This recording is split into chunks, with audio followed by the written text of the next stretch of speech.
Yeah, so I should say this talk may lack the, let's say the polish that you definitely, absolutely would have gotten if I gave my talk on Wednesday. And you should assume any typos, mathematical errors, jokes that fall flat were all things that were going to get fixed. And I was talking to one of my grad students at some point, and I was telling him that I think the thing that changes the most between when you're faculty and when you're a grad student is your willingness to stand up in front of a room with something of a tenuous grasp of exactly what you're going to say, but at least broad strokes. So on that note, today I'm going to talk about an almost linear time algorithm for approximate maximal and undirected graphs. And I wrote its multi-commodity generalizations. I'm probably going to just state their generalizations and then not really talk about them. Just because I think timing-wise it's not going to quite fit. I should kind of stress the collaborators who are all here, actually. Where's Lorenzo? Lorenzo. Yes, so this is joint work with Yintat, Lorenzo, and Aaron. And it also kind of overlaps topically with what Jonah was going to talk about. Jonah's going to be shuffled to later in the week. And I kind of just want to, I guess, take this as an opportunity to publicly say that, I think I'm lucky enough to be in a topic right now with several really exceptional recent grad students or grad students. And so you should all they're all physically here right now. I strongly encourage you to take advantage of talking to them because they're all great. Okay, sales pitch aside. Okay, so let me give you the overview of what we're going to talk about. So the result I'm going to talk about, by the way, is actually essentially the same result as what Jonah was going to talk about from a dual perspective. So we have fairly different techniques that get to roughly the same place. So I think that's, I was going to slightly cut down on my intro material in the slides between now and then. So I'm going to breeze through this fairly quickly. If I breeze through it so quickly that I say nothing or say things so quickly that they don't make any sense, do stop me. So what I'm going to talk about today is an approach for several of the basic problems in algorithmic graph theory. Max flow, min cut, multi-commodity flow, maximum concurrent flow. And I think most people in the room probably don't need a huge amount of discussion of the motivation, so I'm just going to say they're important as my broad motivation for max flow. They have shown up a lot in both practice and in theory. And also, maybe my motivation on it more is that their study has really been broadly one of the things that's been driving a lot of the general theory of optimization, that they're very good test cases for new ideas. And to some extent, I think if you make something go faster with these, it's a good way to know that you actually sort of have learned something. And I think that's my main motivation here, is that it really does isolate certain technical hurdles that you have to get past in order to improve a running time on this. They tend to reappear. Okay, so it's also used as a subroutine in a lot of other settings. What we're going to do today is we're going to talk about how to use this sort of new general approach to break several barriers on the running time that had stood for a pretty long time beforehand. I'm going to focus today on max flow, and I'm going to very briefly discuss it, of how to generalize it. My discussion is roughly going to be, and then you generalize it. It's going to be a very brief version of very brief. And for the rest of the talk, there's some assumptions I'm going to make for this talk that I'll make for convenience. And there's some assumptions, just because I don't want to deal with it. And there's some assumptions I'm going to make because my results are things I completely don't know how to do if I don't. For the rest of the talk today, all of the graphs will be undirected. And this is because I really don't know how to do it for directed graphs. I know how to do something for directed graphs, which is going to be essentially the strongest thing you could do without saying something new. And so I would really love to know how to do all of this with directed graphs. And today I'm going to talk about undirected graphs. I think the directed graph question is a very good question and would have a lot of pretty strong applications. I should mention that later in the day, we're going to see one of the first, maybe the first in a very long time, ways of improving the directed graph case, which will be at 1 o'clock, 1:30, something, when Alexander talks. Later this afternoon, we're going to see, so today I'm going to give a linear time algorithm for undirected. He's going to give a better than 3/2 algorithm for an almost linear time. Sorry. What? You're shaking your head. Are you not doing that? I can't really talk about this, but oh, what are you going to talk about?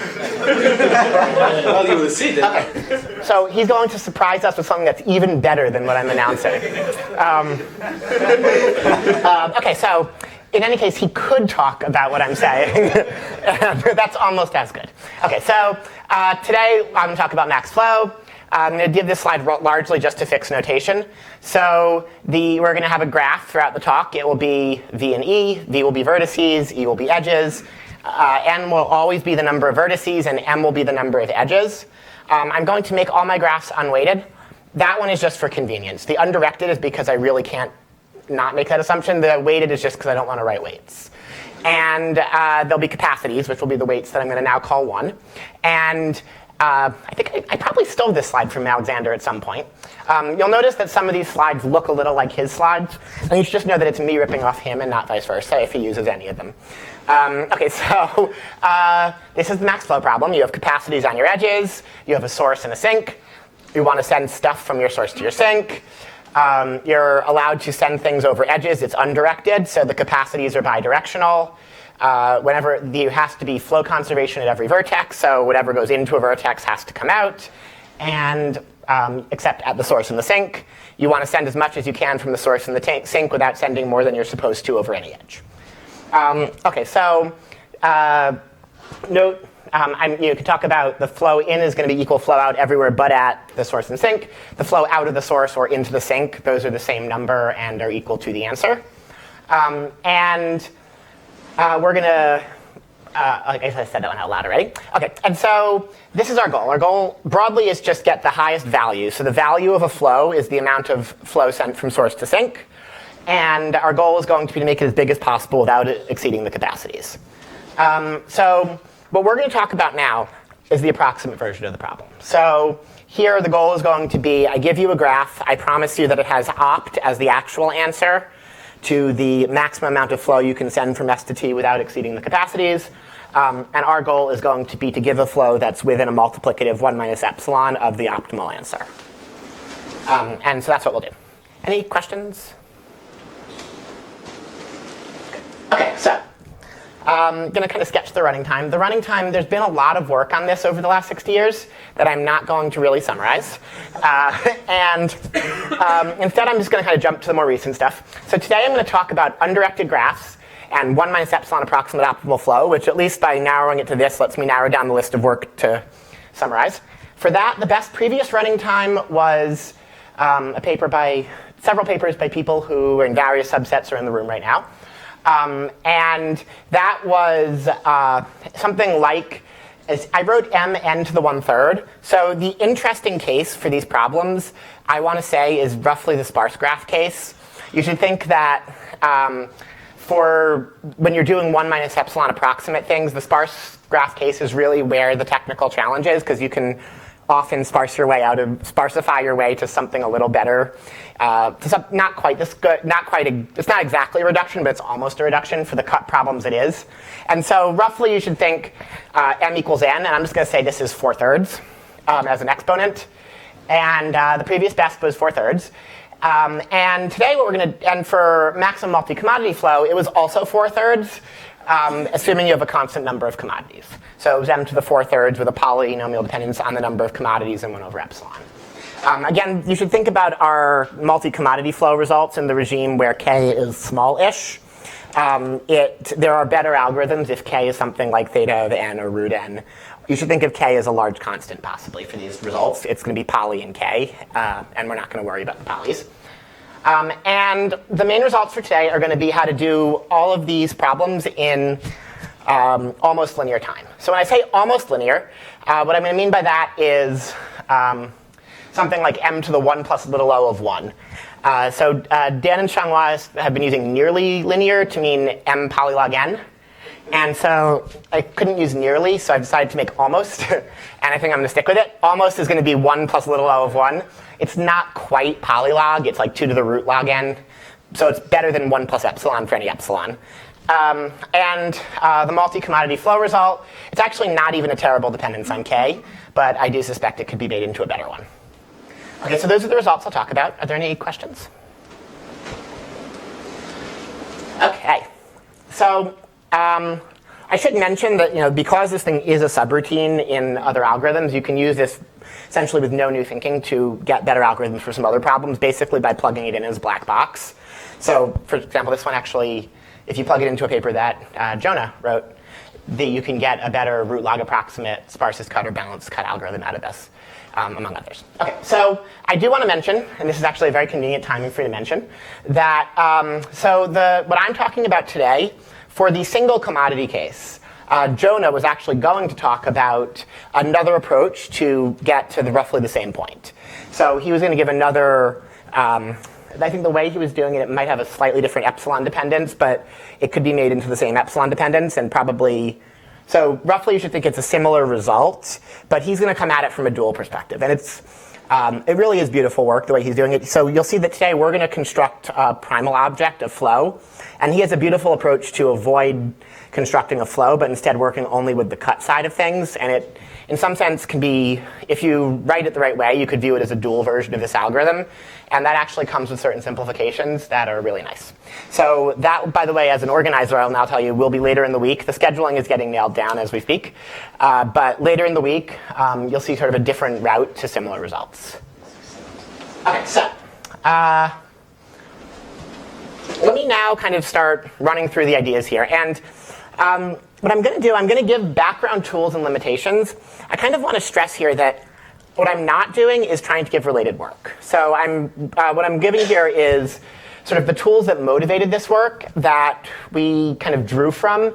In some sense, the actual algorithm that I'm describing here was largely motivated partially by the existing tools and also partially by sort of the things that didn't quite work with them. So a lot of the new technical pieces of this were motivated by limitations of things we wanted to use for similar purposes. And so what I want to do now is run through kind of the basic background tools that we're going to either use or not use as we go on.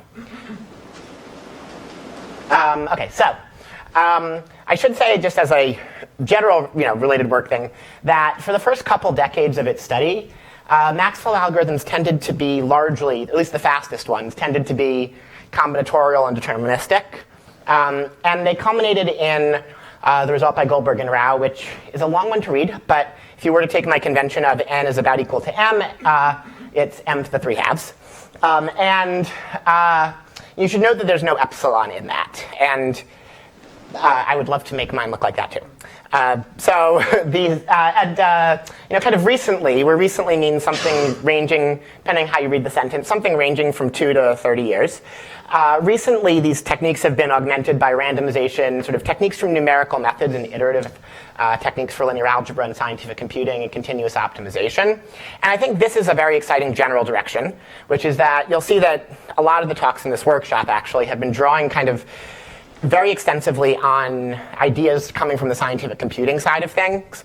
And I guess since I wasn't here to give the opening remarks, in my opening remarks I would have mentioned that I think it's actually a very exciting time for kind of both fields, because the two fields are very, very successfully drawing from each other. If you were to unwind some of the algorithms in these talks, you'll see that they're sort of using combinatorial techniques to solve continuous problems and using the continuous problems to solve the combinatorial ones again. And I think it's a very nice kind of coming together of the ideas. And I'm going to rip off some of them. And again, I'm not going to try to give a literature review. I'm just going to try to give sort of the motivating tools that will show up in the actual algorithm I'm presenting. All right. So today, I'm going to really focus on single commodity until maybe the last 30 seconds of the talk. And the first tool that really kind of is the starting point for some of this is sparsification. So sparsification goes back to Bankshire and Karger. And roughly what it says is I give you a dense graph, and I'm going to almost answer questions about it while only solving problems on a sparse graph. So I'll start with a dense graph G. And for this, you should think of m as much bigger than n. And what Bankshire and Karger showed was that you can find a sparse graph G prime, where sparse is going to mean something like n polylog n. And it's going to have the following properties. One is that all cuts are within a multiplicative 1 plus or minus epsilon of what they were in the original graph. Note the multiplicative is what makes this non-trivial. Like if I were to say additive, epsilon n squared or something, then this you could really do by random sampling pretty easily. But if what you want to do, but here it says you have to get the sparse cuts right. So if a cut is small, you have to be a lot more precise on it. And the impressive property here is that you can do this with something like n log n over epsilon squared edges. You can actually do it with fewer, which if somehow in the last minute we manage to pressure Dan into giving a talk, he can argue that you can erase the log n, but not quickly enough for the algorithmic applications here. So today we're going to kind of forget the existence of papers that give stronger guarantees, because we're going to stick to ones we can do very quickly. And so the result here is you can get all the cuts approximately right, with a graph whose average degree is just log n over epsilon squared. And also crucial for algorithmic applications is that you can do this very quickly. You can find them in time that's nearly linear, which is less than almost linear, and thus acceptable for our application. Okay, so how does it work? The way it works is, broadly speaking, it is random sampling. Again, if I said that was just n squared, epsilon n squared additive guarantees, then you really could just sample your way to this result pretty easily. The problem is that you have to get the small cuts right, and if you blindly sample a cut with 3 edges, you may well miss it. And so if you have a lot of small cuts, then random sampling naively won't work. So what they do is they choose very carefully good probabilities that weight the important things more than the unimportant things. And then they do independent random sampling over the edges. Now, what's good about this is that it's super fast. It's super clean and simple. And for our actual max flow setting, know that this does give us a way of getting the value of the max flow up to a 1 plus or minus epsilon, where essentially you can take any running time you want and erase all the m's and write in n's and some tildes. Oh, by the way, I'm going to put tildes over o's to mean up to polylog n factors. And I may also use that to hide 1 plus little o of 1 factors. I cannot make promises on that based on the length of time that has passed since last I looked at these slides. So, okay, so the good news is that you can actually get the cut value correct, right? Because the max flow min cut theorem says that the max flow and the min cut have the same numerical value. And so if every cut is approximated, then what you can do is sample your graph down to this much sparser graph, find the value of the min cut, which is also the value of the max flow, and that has to be the value of the max flow in the original graph.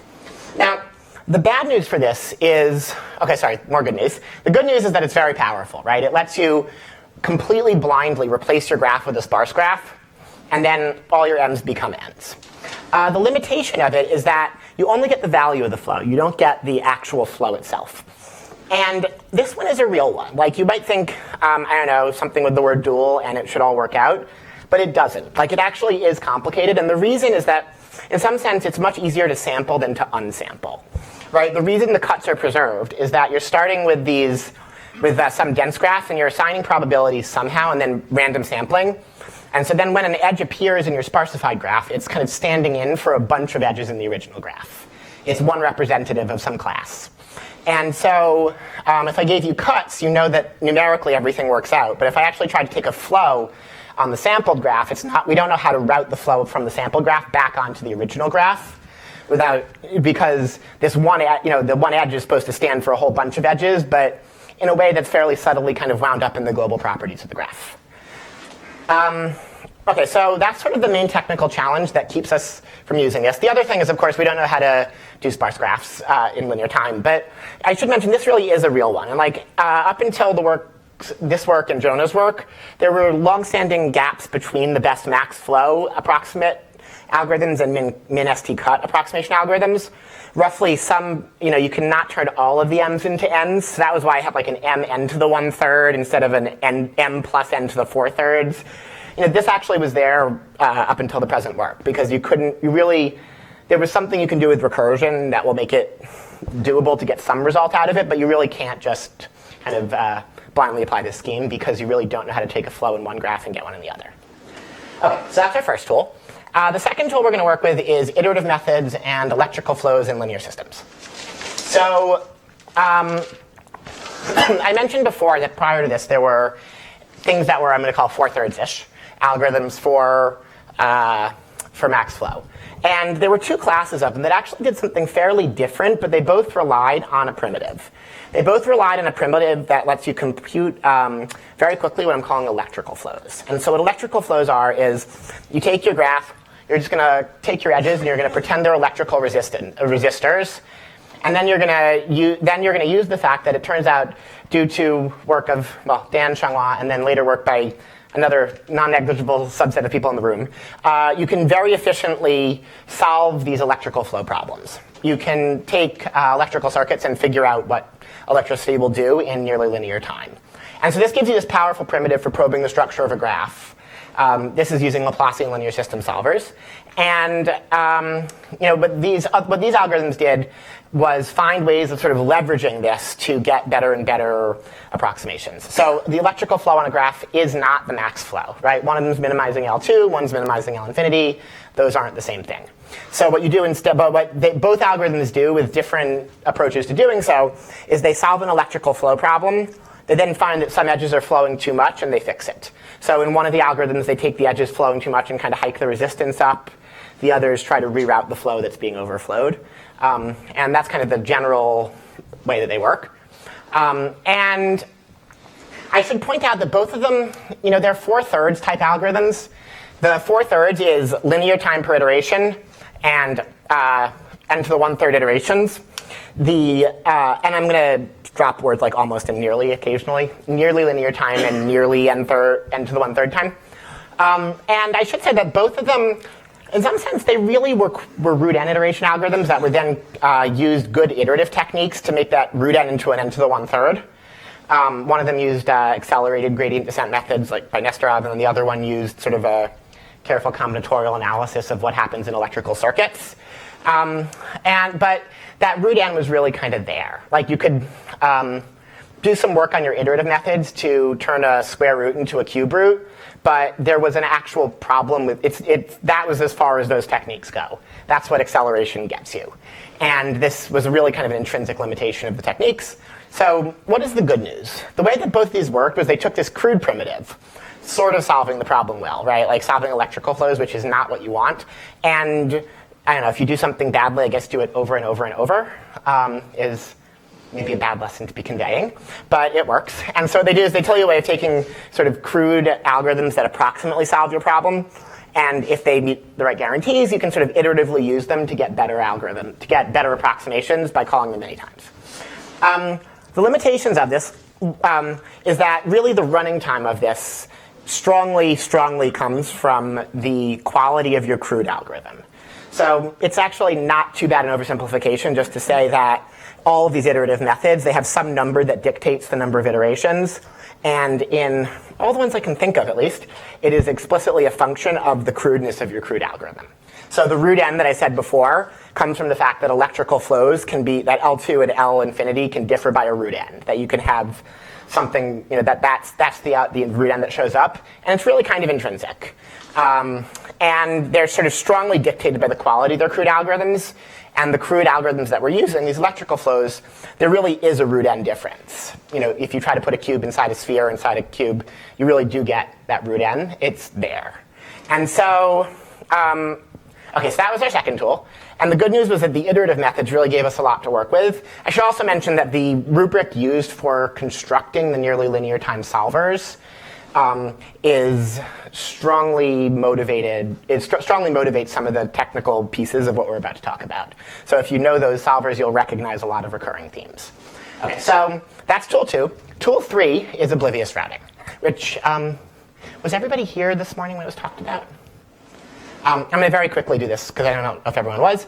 But roughly speaking, the motivation of oblivious routing, and I'm going to do this in, again, kind of embarrassing oversimplification, but it will be the extent to which I'll need it for the talk, which is that you want to route traffic between many pairs of users, say on the internet. So that's a good motivating application. And I guess since we're in a theory crowd, I should probably define my terms. So I should mention, by the way, that if I had time to do this talk, I would update my hilarious meme joke to more recent ones, but I'd have to find out what the more recent memes are. Okay, so in case you're not comfortable with the internet, if you actually look at recent empirical analyses, it's roughly a finite capacity medium for sending pictures of cats who can't spell. So this would have been much more funny if I actually knew what a recent meme was and had time to update it.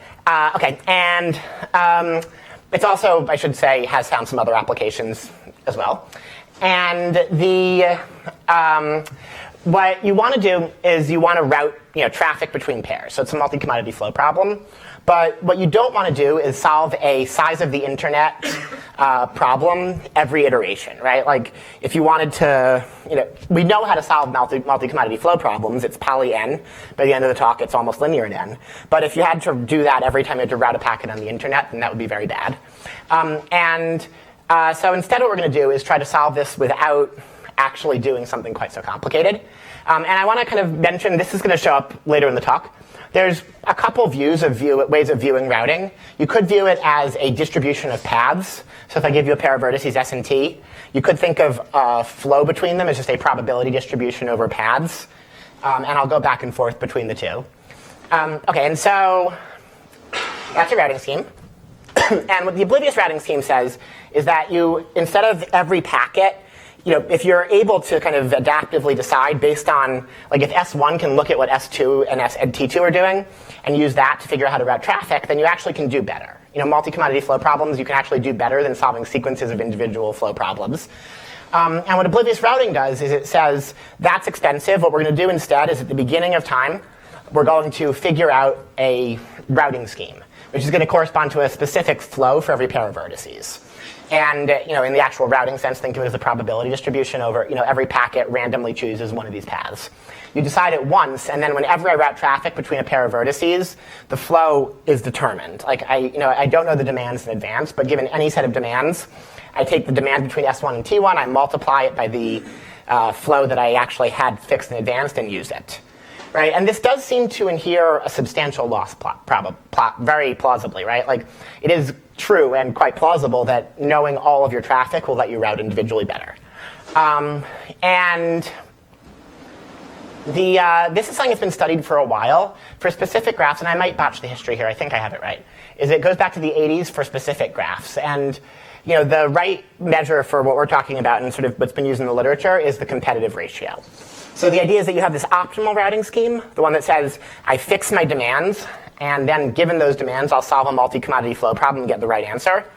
Or I can take my oblivious routing, which says I'm only allowed to use a fixed route for every set of demands. That's fixed in advance, and then the demands show up, and then I use this scheme.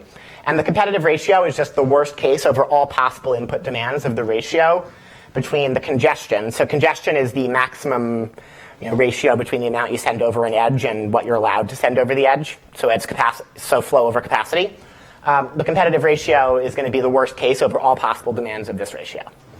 And in what I thought was a really, truly surprising result, members of this room so this was talked about, a fast way of doing this was talked about this morning, but it turns out that actually every graph has an oblivious routing scheme with a competitive ratio that's only log n. A priori, I don't think n to the 1/3 is obvious. Right, like root n, I guess I gave earlier in the talk.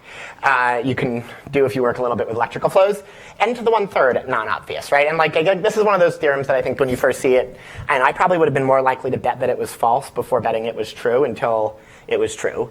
And the good news on that is that I said we want to use crude primitives to get better primitives. And this is a pretty good crude primitive, right? Like that root n I was talking about now looks like a log. If I just want log approximations, I've already solved my problem. That's the good news. The limitations of this, though, for using it in our algorithmic setting are actually pretty substantial. So one of them is it's way too slow.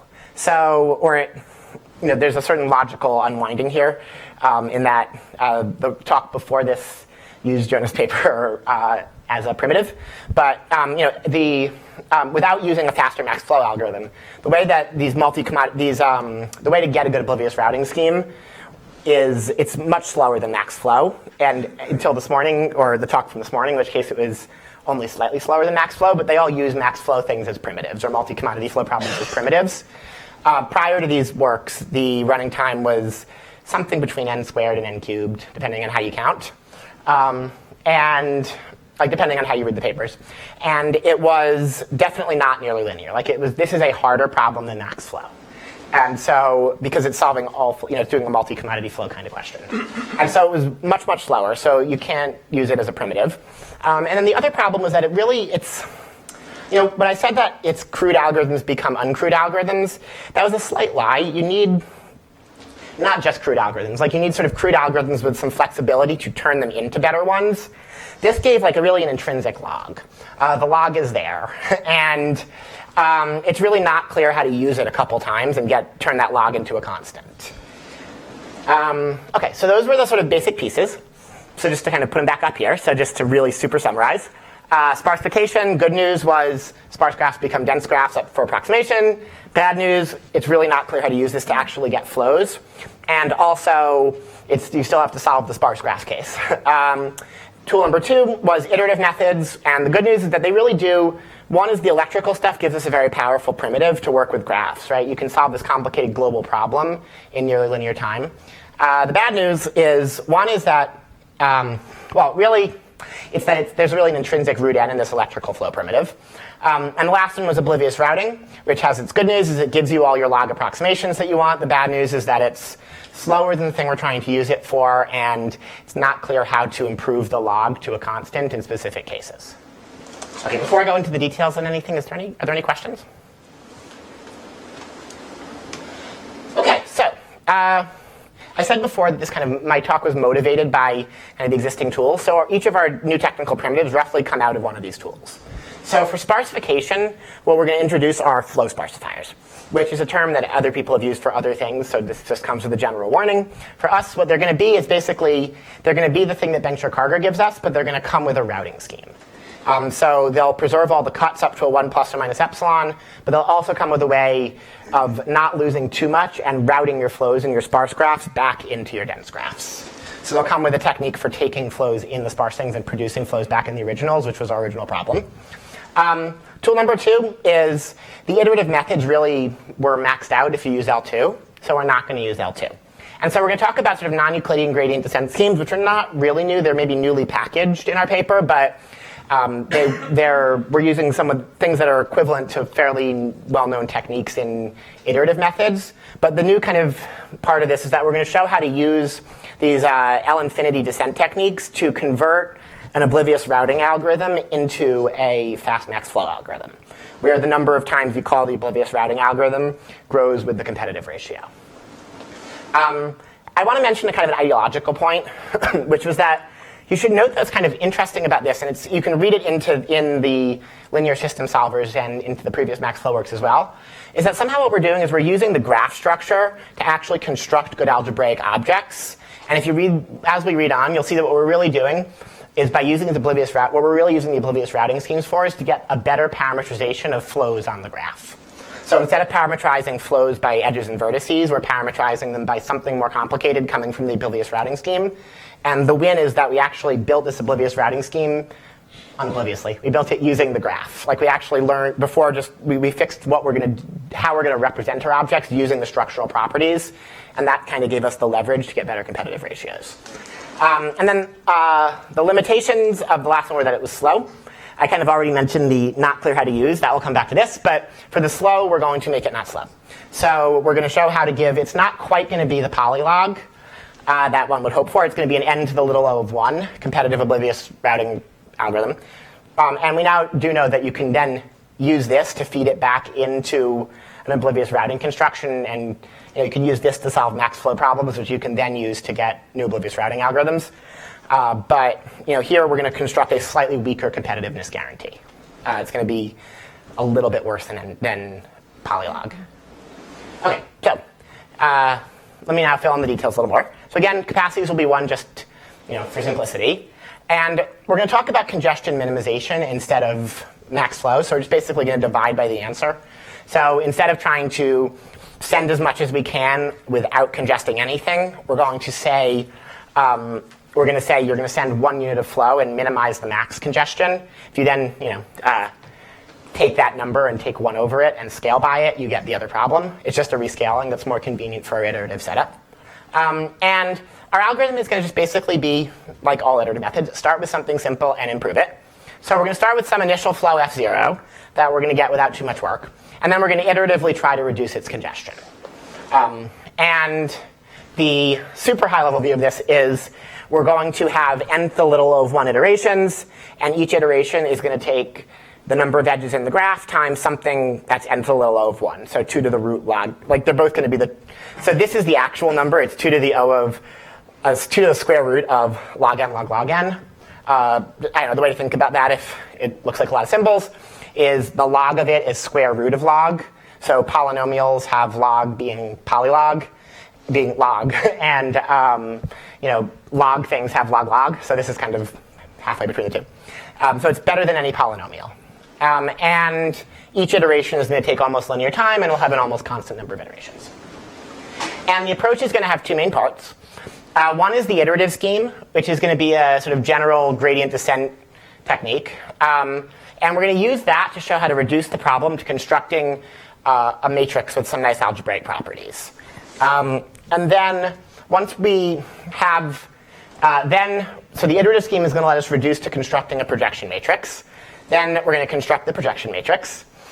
Constructing the projection matrix is going to have a very easy reduction to oblivious routing, or at least a fairly easy one. It's going to be fit on a slide. And then the real work is going to, this is coming in constructing the oblivious routing scheme that actually has the properties we need, that can be done fast enough with good enough congestion. I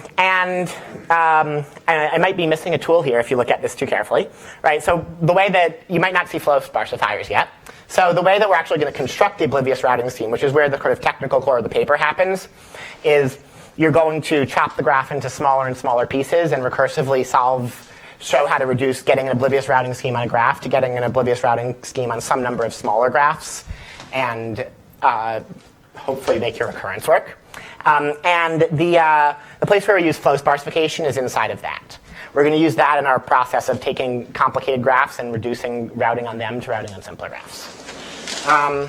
OK, so gradient descent for general norms is my first piece. And this one, I mentioned that I've stolen pictures from students and former students here. This one I did not steal from Alexander, because I stole it from Intat. And the goal here is to minimize a convex function. So this is just a general descent scheme. And general iterative methods for everything are start with a point and improve it. So general iterative method, start with some point x0, iteratively find some delta x that makes your answer better, and repeat.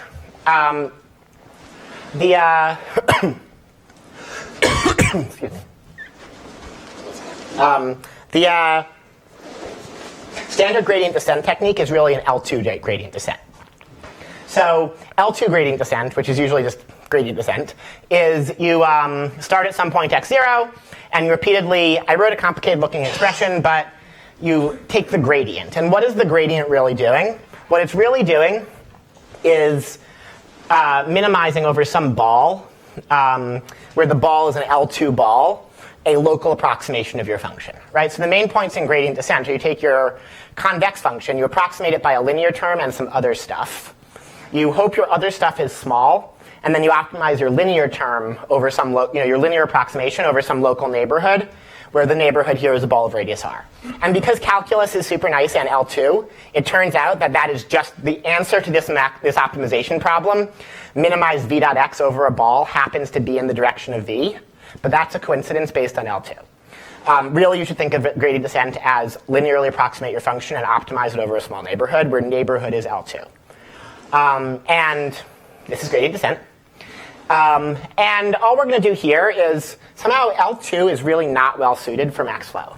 Max flow is intrinsically an L infinity problem. Minimize the max congestion. That cube and sphere thing that I offhandedly semi-explained before really is there, and it really is a root n, right? Like, if you're trying to solve an L infinity problem and you're trying to approximate it with balls, there is a root n floating around that's hard to get rid of. So instead, we're going to do an L infinity gradient descent procedure, and the only change is just that. We're going to replace the 2 norm with an infinity norm. So you're going to still approximate it with a function with its gradient. The gradient is the right way to write a function as a linear function plus some junk. It's not a norm dependence assertion. So you're still going to approximate your function with its local linearization, but now you're going to optimize it over little cubes instead of over little spheres. And that, for our case, will do a lot better. Roughly, the point is going to be that you want to make your local approximation. You should think of this as your crude primitive, is solve something approximately over this local neighborhood. And you lose that root n by approximating everything by L2 norms and by balls. And so our first kind of main reduction here is we're going to work with L infinity norms, which will, if we really could solve these local problems, do a lot better, because they're a lot more similar to the flow problem we're trying to solve, and thus are a less crude approximation. Okay, so as I said before, iterative methods, their running time depends on the quality of the pieces. And so here, we need to put in some numbers.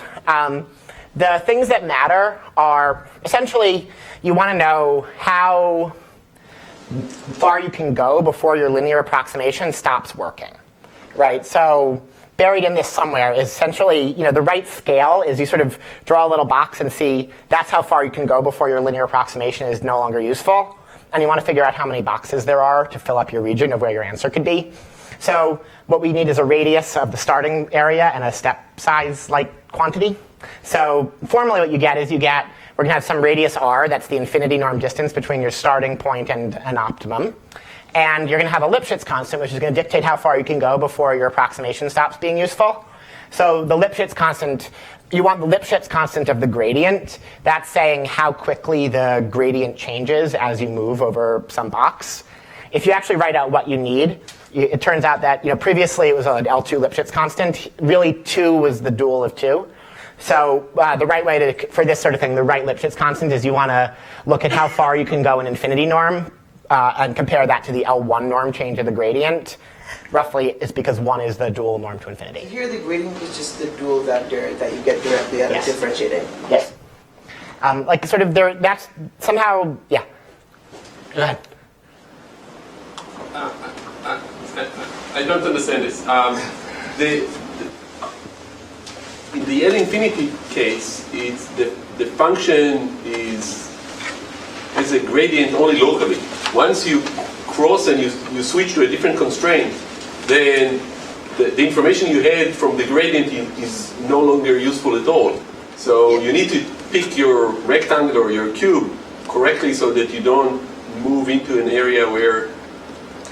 Right, so a couple things. One is that, so I should say we're smoothing stuff out, so everything will have a gradient. So we round the corners out, so at least there is a well-defined gradient, although plausibly, just for simplicity, we're going to smooth things and use an actual gradient scheme.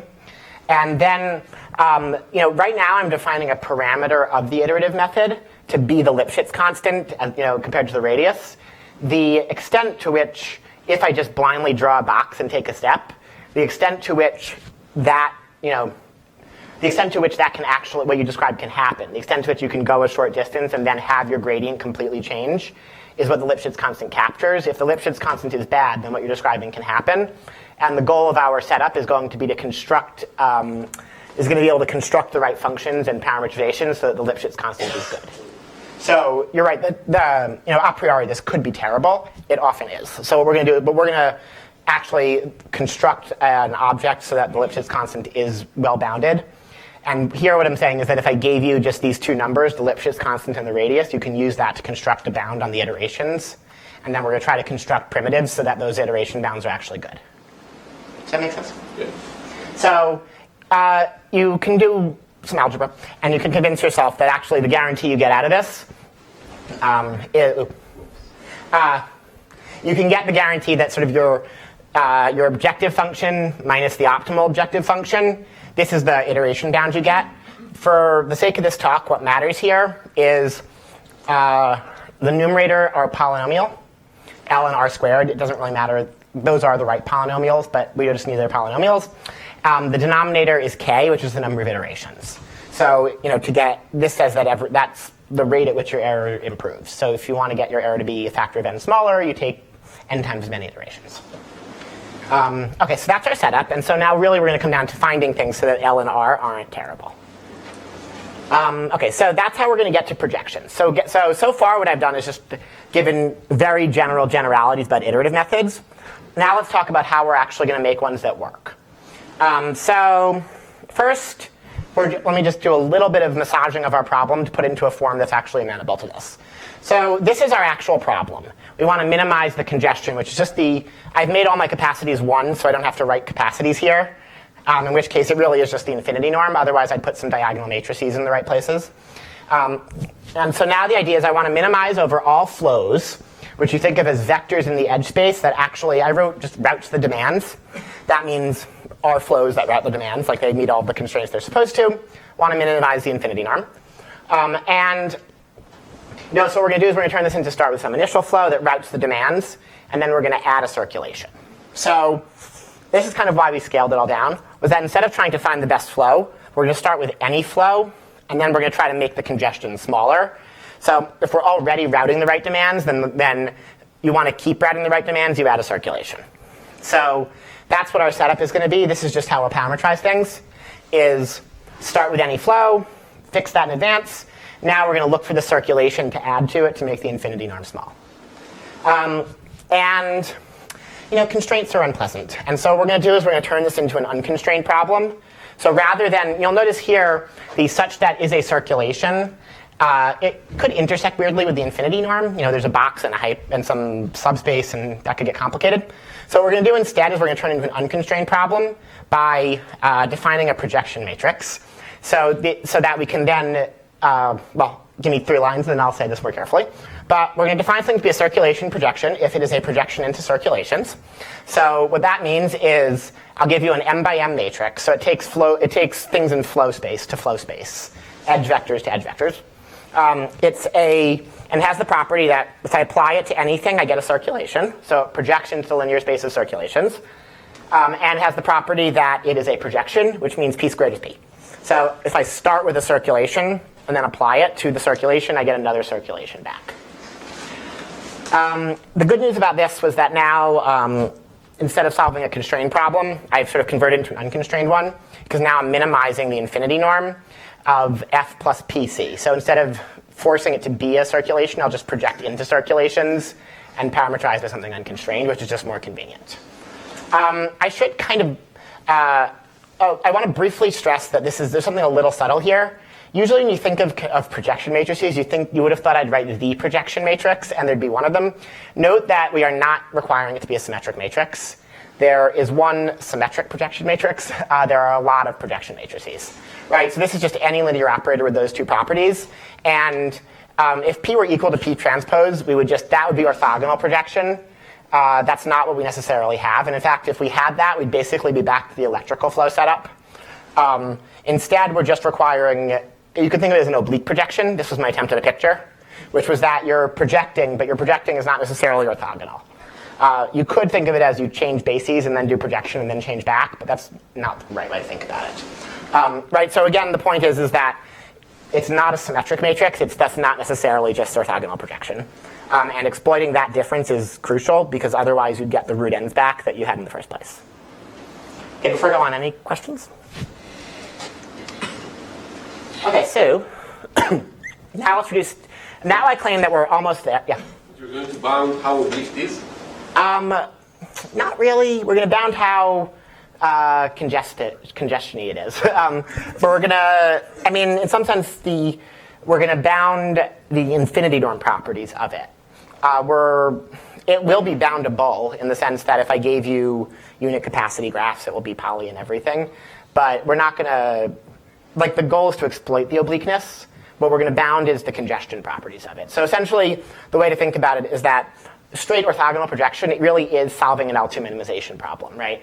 And here what we're going to do is we're going to try to essentially construct the right projection matrix to come as close as we can to solving an L infinity problem, albeit we're actually choosing a better L2 minimization problem to come close to the L infinity. We're still doing linear algebra, but we're not going to actually explicitly care how oblique it is. I understand that you don't need the orthogonal projection, which gives you the minimum L2 distance between what you're projecting and the projected object, because you don't care about L2, but you still need to somehow bound this, otherwise you could find a projection that gives you a circulation that's basically unrelated to the... Right, exactly.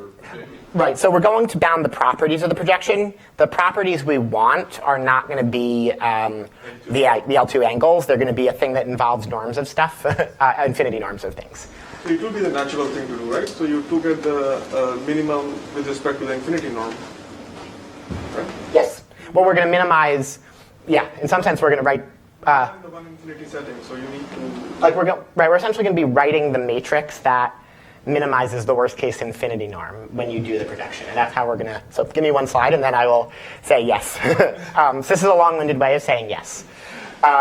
So what is it we want to do? So infinity norm isn't... Before we get to that, a little bit of just kind of, clean up. Infinity norms don't have gradients, so they're not good for gradient descent. So we're just going to smooth them out. It's not a big deal. I could have said use subgradient or something and hope no one called me on it. But instead, what we're going to do is just smooth it out. The bigger problem is that the gradient is the wrong thing to do. So if I were to actually minimize infinity norm, the gradient of max is the biggest coordinate. It's in that direction. So if I were to be at a point like this, imagine I was trying to just minimize L infinity. If I had a point that was like 100 and then 99.99999 and then a whole bunch of zeros, then gradient descent will say decrease the first coordinate. That's not great, right? Like you really want to decrease both of the first two coordinates. If you only see the first coordinate, you're kind of asking for a linear iteration algorithm because you could this will take a super small step. It will just move this down until it's equal to that one. Whereas what you really want to do is you really want to somehow count the first coordinate a lot, the second one pretty much as much, and the others not so much. So you want a smoother object that says take all the almost biggest coordinates, not the biggest ones. Right, so that's what we'll do. And that's our smoothing. And there's a standard answer to that to some extent, which is softmax. This, if you read it right, is the thing that happens in multiplicative weights methods. It is the log. So it's a little hard to parse this. Ignore this. This is because we're doing positives and negatives. We don't want. If you look at this, you take e to the something, add them all up, and then take a log. That's pretty close to the max. It's just not the max because if if anything is twice as big as anything else, then when you exponentiate it, it wins. But if you were to have a bunch of things that were comparable, then you'll get some direction for all of them. The t is the scale fact. The t that you're doing there is sort of choosing how much to weight bigness versus how much to favor the bigger coordinates. Okay, so that's softmax. And t is the thing that makes the algorithm work. You can find the right, it's a parameter optimization. And the properties that it has that are nice are that it makes our iterative scheme do exactly what we want, assuming that we have a good projection matrix in a second. Right? So the properties it has, one is that it's got a nice Lipschitz constant in the infinity norm, which is so the Lipschitz constant is 1 over t. Its gradient has a good Lipschitz constant. So that's the property we need for our previous algorithm. So we're going to be parametrizing things by p times c. A little bit of calculus will convince you that the Lipschitz constant of the gradient, if you just do the chain rule, you get that the Lipschitz constant of the gradient of f0 plus pc is the infinity norm squared of your projection matrix divided by t.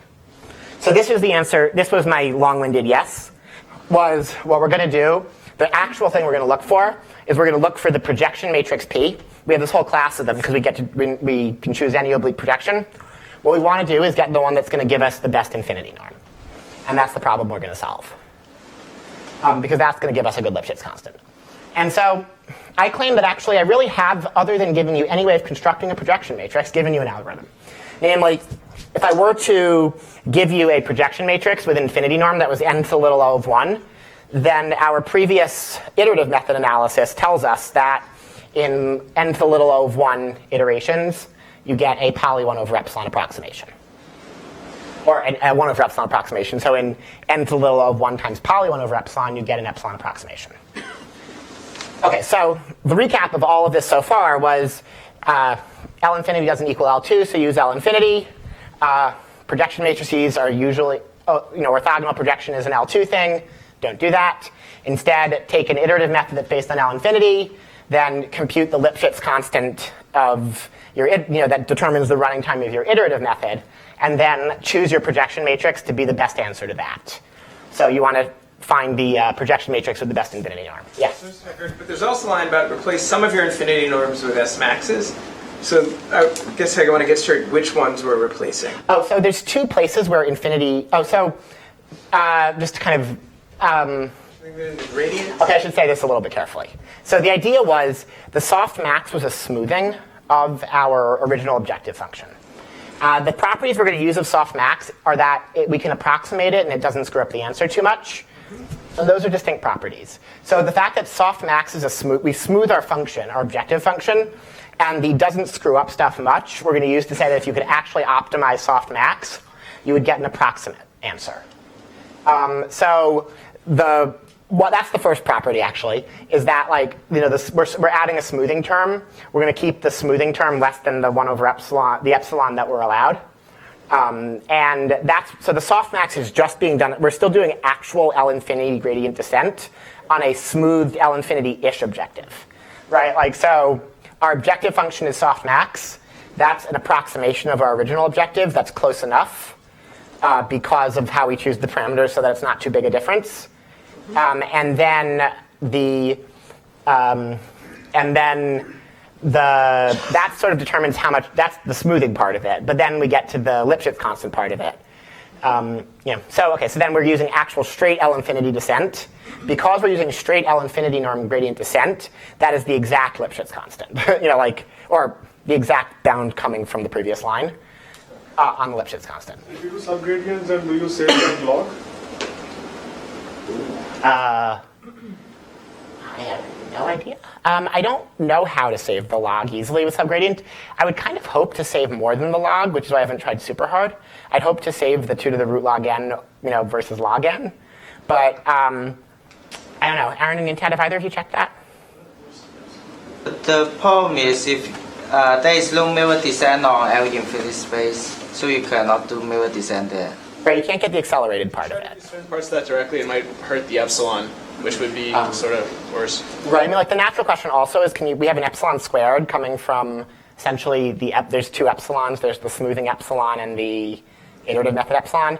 And there's a hope of, like, if you could do mirror descent, with and accelerate it. If you do accelerated stuff, you actually would hope to get a 1 over epsilon instead of 1 over epsilon squared convergence. But infinity norms don't work well with the acceleration technology. I'm not sure if that's the exact same technical obstruction, but it's at least a related one. So I don't know how to shave off too many of the terms here. I expect that one could do substantially better. Also, that log comes from making the function smooth, from like wanting it to be smooth. And if you didn't have that, that's it briefly, you'd run into the same subgradient issue that you ran up with taking the large coordinate. That's bad. So you really want to do the smoothing, and once you do that, that log n comes up immediately. Then you have some choices in the subgradient. But yeah, I agree with Aaron in that somewhere you have to do something smart with the smoothing. I mean, I guess there are way around that, but there are plausibly higher tech ways of doing the iterative method. I don't know how to do any of them to actually get the win, but I wouldn't rule it out. Wait, so just to be clear, there's no known subgradient version of this that operates directly on the L infinity constraint rather than some smooth L infinity constraint? I could make one that will be isomorphic-ish to this algorithm. I could make one that meets that constraint, but not with any improvement in any parameter. Okay. So, not usefully. But I wouldn't rule out that existing. I wouldn't be surprised if somebody who's a little better on that side of the iterative technology could actually make some of these terms go down a little bit. I think that the bigger win, which I expect very strongly to exist, is to make these 2 to the root log n's into log n's. But that has to do with the oblivious routing part of the...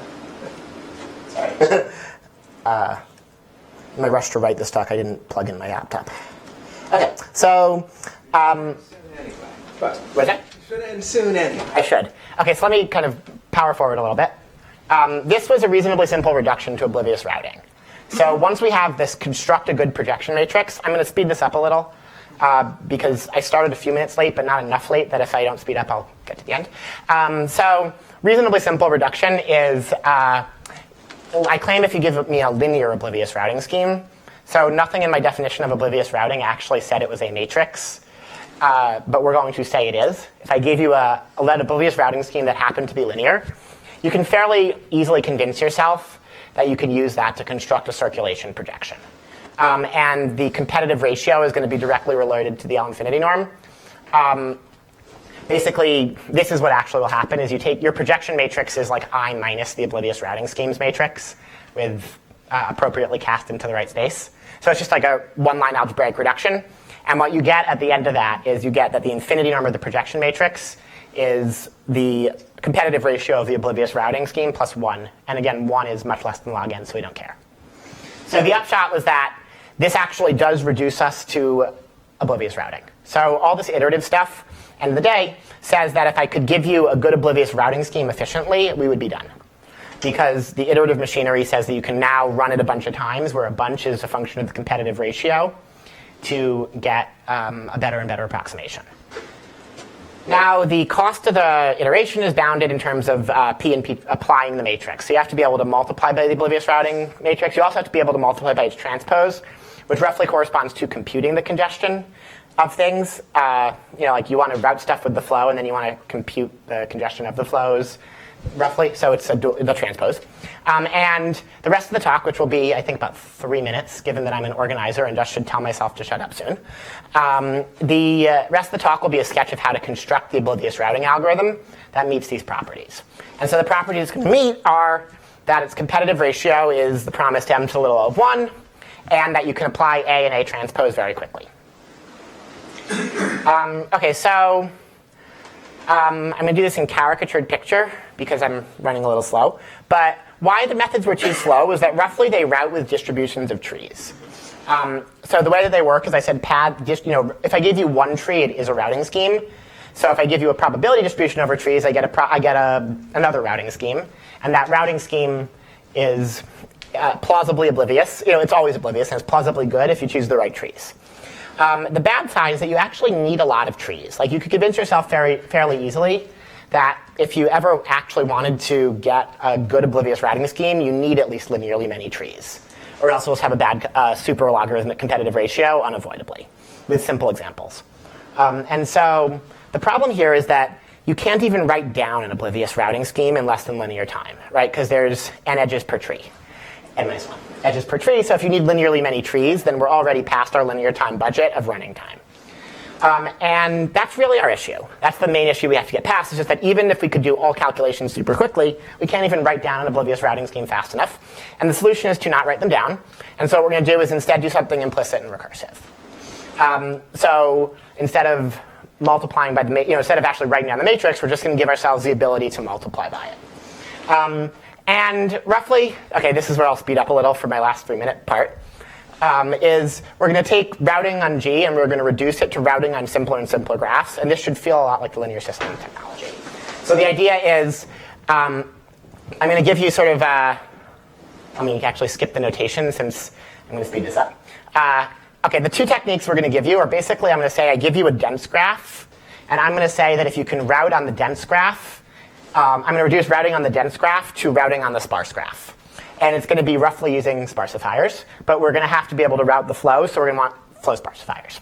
OK, so our first theorem is edge reduction, which says that if I gave you, if I gave you G, some graph G, you want to find some graph G prime on the same vertex set. You want to find it very quickly. And you want the graph to be sparse. This is this Benninger-Karger up till here. But you want to say that if I gave you an oblivious routing scheme on the first graph, you can construct an oblivious routing scheme on the original graph. If I gave you an oblivious routing scheme on the sparse graph, you can use it on the dense graph, so that you don't lose too much. So that's our first theorem. Our first theorem is that you can take dense graphs and replace them with sparse graphs. And that this is a reduction. It says I give you a black box routing scheme for sparse graphs, linear. Then I can construct one on dense graphs. And then the other piece is going to be vertex reduction, which is going to say, so it's not quite fair to say that you want to reduce routing on graphs to graphs with fewer vertices. You actually have to work with distributions. And the property that we want is that I give you a graph G. You want to find T graphs, not just one, so that, and by the way, this is where the infinity versus 2 thing is really different. This is the main divergence between some of the linear system side of things and the L infinity side of things, is that in the linear system thing, you have one sparsifier. Here you have a distribution over them in order to make it work. That is somewhat necessary, at least. And our goal is going to be, I give you graph G, and you can reduce it to T graphs. So you can reduce it, so essentially the idea is instead of routing over trees, where you have n trees, think of it as what we're going to do is we're going to try to, instead of reducing to n trees, we're going to reduce to a smaller number of graphs that are more complicated than trees. So we're going to reduce to a small number of graphs that are trees plus a couple edges. And then here we're going to say, so here what we're going to do to say that a little more formally is we're going to say I give you a graph G. I want to reduce it to routing on graphs with m over t vertices and at most m edges, and I'll give you t of them. And the property is that if I gave you routing schemes on each of those graphs, you could pull it back to the original. So this is the thing that writes down what I just said. But again, the two properties, one is edge reduction, says dense M becomes N-ish with reduction, and you don't pay too much. And then this one says if I gave you a graph with M edges, I can reduce it to routing on T graphs with M over T edges. Now, the reason we need the two, so then the actual proof of the whole thing is just interleaving these. So you start with a dense graph, you sparsify it to get a sparse graph. That makes M smallish, so that when you divide it by T, something good happens. You then divide it by T to get T graphs. Then on each of them, they're now dense again, so you apply the edge reduction, and you put this into a recurrence. So you repeat it, and flow sparsifers were our main tool for doing this. I'm going to breeze past that. I want to show you the one picture. I wrote the main thing I've left out. The main thing I left out. So again, the difference between the standard oblivious routing and what I just said was really just that instead of using n, you need n trees, but you only need n over t trees plus t edges, or t-ish edges. And so that's what we're going to take advantage of, and then we're going to do recurrences. Okay, so the slight lie here, this is my slight lie thing, but it's roughly true, which is that roughly the way we construct our sparsifiers, this is the edge reduction part of it, is we say that essentially you figure out how to deal with expanders. The answer is sort of electrical flow, because electrical flows are nice and expanders, and then you reduce everything to a bunch of expanders. So on expanders, you use electrical routing. This is my picture for what you do without expanders. So if I gave you a non-expander, this is fairly aggressively ripped off from Dan and Xianghua's earlier papers. You take your graph, you break it into a bunch of nice, well-connected clusters that, although it wasn't convenient to rip off, because you guys didn't state it as a theorem, but it was intellectually ripped off, but I had to rewrite it. Or actually, I think Lorenzo had to rewrite it. One of us had to rewrite it. But it says you can break a graph G into well-connected clusters. So almost expanders, but not quite, that contain most of the edges. So you can remove half the edges and get a bunch of log n expanders or something. And then you sparsify those and you repeat. OK, so that was flow sparsifiers. Vertex ones, I'm not going to draw. I'm going to say out loud. The picture was essentially if I give you a tree, you can route on it by hand, very efficiently. If I gave you a tree plus 10 edges, you can collapse all the paths in the tree to make it like a graph of size 10 instead of size n. That was this. OK. And anyway, to recap, this was the whole algorithm. And then this will be my last slide. So OK, to recap, let me run through the high-level picture because there were a lot of pieces. Outer loop was you have L infinity gradient descent to minimize congestion. Each iteration is going to add a circulation to improve a smooth version of the objective function. That will reduce us to finding a good projection matrix. And then the idea is that you'll find the circulation by taking your error vectors, your errors in your gradient, and just projecting them with a projection matrix. So the gradient descent technology was reducing us to constructing a good projection. Then the main piece was constructing a good circulation projection, which by just a little bit of by-hand algebra, you can turn into constructing a good oblivious routing scheme. And then constructing a good oblivious routing scheme sort of recursively simplifies. You use flow sparsifiers to reduce dense graphs to sparse graphs. And you use,